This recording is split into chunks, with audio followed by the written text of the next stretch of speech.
So maybe first, building a factory, whatever the industry, is always a challenge. But building a giga factory when you're a startup, it's a bigger challenge. So we're in this challenge. And there were good surprises on the way, and there are surprise, other surprise. So the good surprise was the fact that getting the permits, the authorization was, I would say, we are in France, so we were expecting something long and painful, and it was not really the case. It took a short amount of time, and we were able to get all the permits and all the authorization pretty good, with a very good support from the authority. So that's the first point.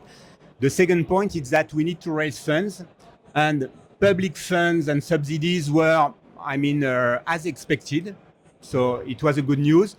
Then, as it was said, private funds, you need to find people who are ready to take risk with you to build a big project like that. And it takes more time than what we expected at the beginning. And identifying the partners who are ready at the beginning of the project to join a big project like that, it takes us a lot of time these days.